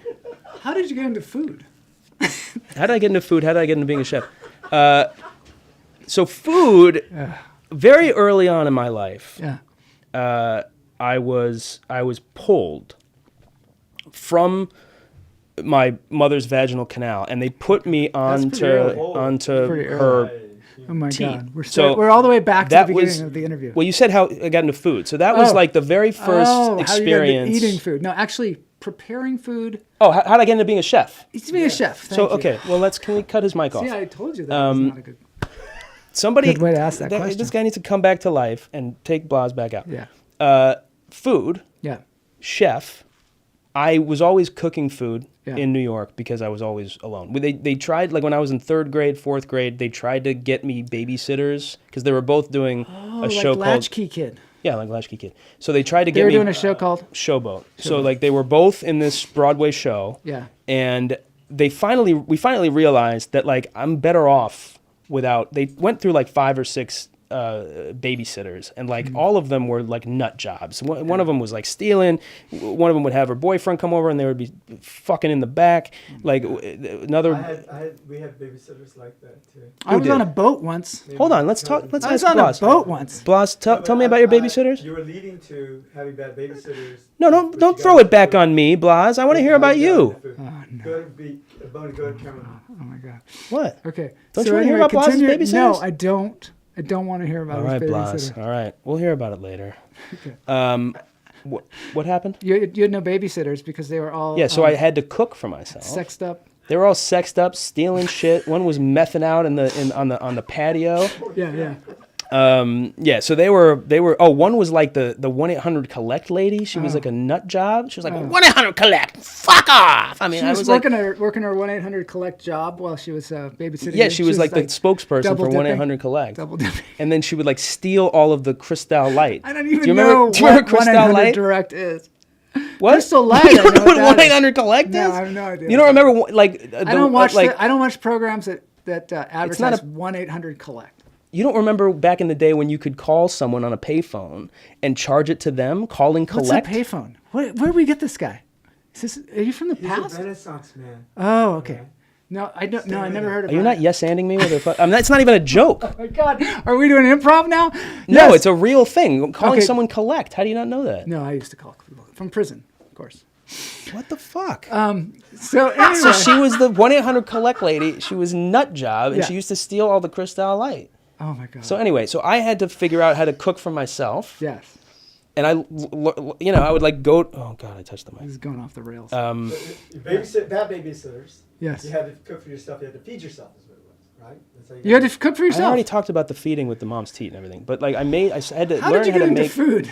Yeah, I already answered that question. But the cooking the food I had to do because as a 3rd grade, 4th grade kid, I had to like, I started with like making roast beef sandwiches, and then eventually I was like making the roast beef itself, and then I was like, learning how to like do all kinds of weird shit. You were slaughtering cows in your apartment? No, roasting the beef. The Oh. beef was already dead. Okay. I would call 1-800 collect to the slaughterhouse. I'd be like, charge this to Mike, the head slaughter man, and then the head slaughter man would come on the phone, and I'd be Yeah. like, I got horseradish, and then I'd just then hang you up the just- phone, and he would know to bring it to me. So basically, you started cooking for yourself, and you had a passion for it. You must have had a passion for it because a lot of people they just make macaroni and cheese. I think I don't know where I do know where the passion noodles. came from, because when my mom did cook, she cooked the shit out of that food. Yeah. You know what I mean? Yeah. And like we were. Is that good? Is that good? A good That's thing? good. Your Yeah. mom's So a good she's cook. Turkish.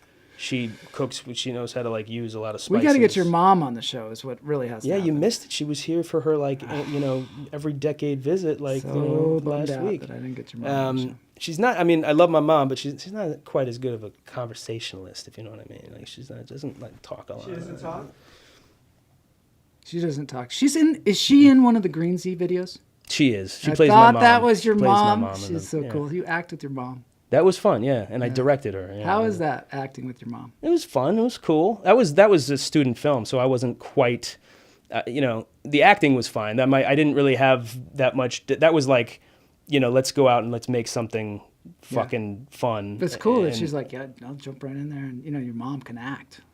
It's awesome. she's more of a stage performer. It's awesome. Limiting yourself, limiting your mom. I'm not limiting myself. I'm just as the director of that film. Yes. I can say You're there's like, could you make it smaller? A little smaller. little August. Will you take Dart out for a walk, please? I mean, the woman is Ava Perón from I'm a fucking. huge That fan is of your that is mom. a Let me that tell is you. a opera. Yeah. Evita is not a It's musical. incredible. It's an opera. There are no spoken Can we words get a picture in of that her on entire. the screen? The folder is not. In, The folder, no. Hold on, I gotta get a picture. I mean, our Do we have? stills. I want to know. Do we have any audience left? Because this is a long boy. I know, we're gonna. Anybody that's wrap it stayed up. from the beginning until now is like that's a real fan. Raise your hand if you're a real fan. Anybody out there? Oh, there's some real people out there. Let's see. They're not just bots. There she is. Yeah, that's a good one. I like that one. That's a good one. That's Evita right there. Okay, and one other thing, I gotta put the sound on, and then we're gonna close this thing out. Talk amongst yourselves. But I'll tell you what. Let me answer your question too, because Okay. once you ever watch the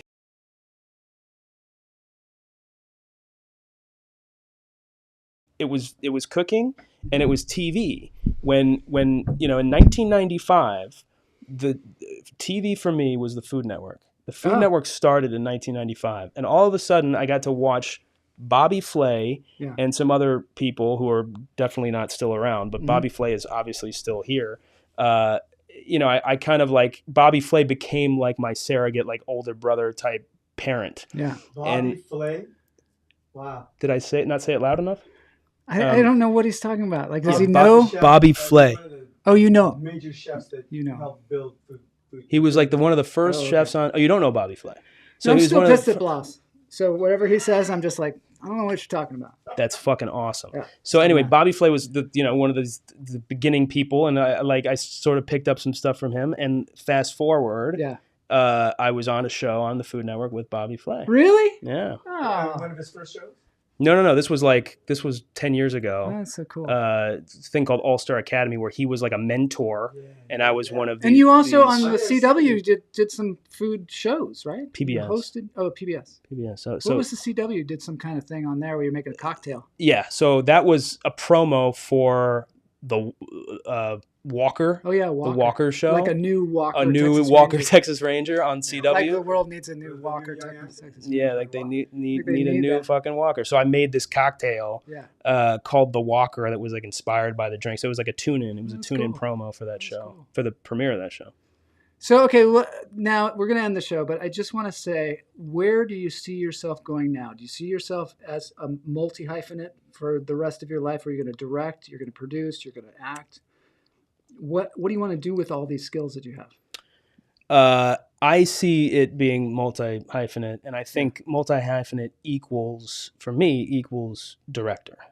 Like Blas said before very astutely, the director is, the more multi-hyphenate you can be as a director, the better. Because, you know, depending on what you're telling a story about, that's a whole one side of it too, to like know about what you're actually telling a story about. But also, besides all that, to know how music works, to know how writing works and drama, and how an actor prepares, and you know, all of the different facets of how to make a movie. You know, the more I can be schizophrenic and like, you know, try to dabble into all these different things, the better. Separate from that director thing is that I will always have a love for feeding people. So I do have this dream of like, you know, just having a restaurant, you know, like I don't think You want to have a restaurant too? Oh yeah. I don't see not? myself ever being like a chef, like Yeah. an actual chef who goes into the kitchen every day. But I do want a brick and mortar place. This is just a dream of mine, to have a brick and mortar place where like I have, you know, collaborative control over what the menu is and the vibe and whatever. And it's a place to go, and it's my place, and you come here and you get. Can we the- do the comedy treatment. show there? And we do it, and we Do do a it. Yeah, comedy we call it green light, or call it like limelight or something. Limelight. Limelight's probably better. I like it. Could Greensy be in it? Karaoke on Sunday, Wednesday, Saturday, Mondays, Oh, and yeah. Thursdays. You're a big karaoke guy. Love karaoke. We Do you didn't have even a get clip into from the the karaoke. karaoke? There's one called karaoke. Blas gonna play that karaoke clip. Let's do it. Let's get ourselves I didn't kicked know off that YouTube. was the one that was, Let's get Nah, ourselves we won't get kicked kicked man. off. Kicked Is off. that the Dua Lipa? I hope it's the Dua We Lipa. get kicked off. Oh, that's Dua Lipa. Yeah. I wish I could hear it. Why can't I hear? You want me? I want you, baby. My sugar boo. I'm levitating. I love the banana. The Milky Way. We're renegading. Yeah. I got you. Moonlight. You're my starlight. I need you. Do you know? No All He's one of night. the biggest Come on, pop dance with artists me. in the world. I'm levitating you. How big could he be? Moonlight. Guy? How big could he be? Dua Lipa, the guy? You don't say know. how big that guy is? I don't know what it is. I guess it is me singing it. But no, that's a woman. That's a woman. Oh, it's a song. woman. Excuse me, boss. Bobby Flay or I mean, that's why we're here. We're here to I'm educate. learning now. I'm learning. The stars. Crank it. We can go wherever, so let's do it now and never, baby. Nothing's ever too Grandma. far. Glitter in the sky, glitter in our eyes, shining just the way we are. I feel like we're forever Yeah, but every there's time we video get footage together, of it. but It's whenever, wild. let's get lost on Mars. You're welcome. You want me, I want you, baby, my sugar boo. I'm levitating, I'll point out Dua the Lipa. Milky Way. She's in We're it. I let her renegading, sneak into yeah. I got you, come. That's her. Moonlight, you're my starlight. I need you No, all night. Come on, dance with me. I'm levitating you. that's her. Moonlight, you're my starlight. I need let's come you back. all night. Why? Come on, dance with me. I'm levitating. You can fly. He's a Actor, singer, dancer. quintuplet threat. I love that you threw one. I don't dance. Actor, singer, I like dancer. That, I like that you threw in something that Clay modeler. I do like 9 things, but I don't dance, and I like that you threw in dancing. I Well, appreciate that's that. what a triple threat is. Like a Broadway actor is a triple threat. Sing, dance. This guy's cool. I like him. You want to punch him, don't you? It's so You funny. kinda wanna He's so punch him. funny. He's telling me what a triple threat is. His parents were triple threats. He's like raised by triple threats. Right. But you have to be able to dance. Blas is saying you have to be Yeah, able to no, I know dance what you're He's right, though. to be a He triple has threat. all these hats, but Yeah. you didn't mention anything about dancing. Right. I know. That's why I threw it out there. That was because good. The song that you were singing, and you were gigging I was in it. moving my body. Just like you're about to do right Is now. that dancing? We're gonna dance. we're doing Let's a do it. dance? Yeah, we're gonna. This thing has to end. Oh, It can't go why on. does it have to end? I It want has to do You it guys are- forever. Both of you and Blas are like Richard Gaddis has a Richard show. Gaddis. Richard Gaddis. Richard Gaddis. Tomorrow, Yeah, or it's a tomorrow show night. Sing Richard Center, Gaddis. Tomorrow night. 7 o'clock show, Satan 7 to Sinners. 9. Satan 7 to Sinners. Yeah, he's doing an all brand new show, all brand new songs. Awesome. And Didn't you already say this? The crooner guy? I did. he had mentioned this Tuesday on the show that Yeah. it just so happens that all the songs he's doing are African American artists. Excellent. Gerald, Sammy Davis, great. Nat King Cole, And then artists like that. That sounds And then cool. you're doing a show tonight. at 10 o'clock, At 9:45 technically, at Okay, the you're fourth at the wall. fourth wall, right? Yeah. And who's doing something tomorrow? Richard Gaddis. Oh, I thought we had another comedian. I'm sorry. Oh, somebody else is doing a show tomorrow. We should get I'm Blas. sure Put, somebody is. put yourself. I know. Up Put the yourself screen. on there. Put yourself up on the screen, Blas. No, just- I'm not dressed. You're not come on, dressed. You, Yeah, I'm you not look sure. great. You look great. Okay, let's do the dance. Was I supposed to break. get dressed for this show?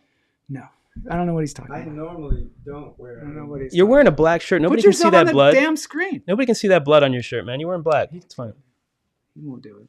He did it before. He looked really good. All right, dance break. What are we supposed to dance? I'm gonna dance. Well, it's gonna be a weird kind of dance. I don't know. When I wake up, well, I know I'm gonna be the man who wakes up next to you. When I go out, well, I know I'm gonna be the man who goes along with you. When I get drunk, well, I know I'm gonna be the man who gets drunk next to you. When I haver, well, I know I'm gonna be the man who's savoring to you. I would walk 500 miles and I would walk 500 more just to be the man who walks 1,000 miles to fall down at your door. I'm working, yes, I know I'm gonna be the man who's working hard for you. When the money comes in for the work I do, I pass on almost every penny on to you. When I come home, well, I know I'm gonna be the man who comes back home to you. When I grow old, yes, I know I'm gonna be the man who's growing old with you. And I would walk 500 miles and I would walk 500 more just to be the man who walks 1,000 miles to fall down at your door.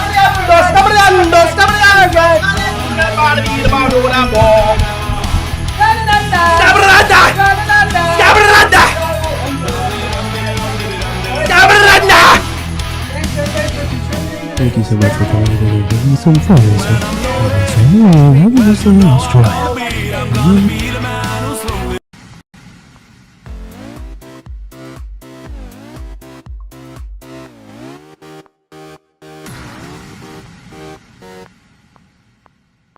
You put in the rap.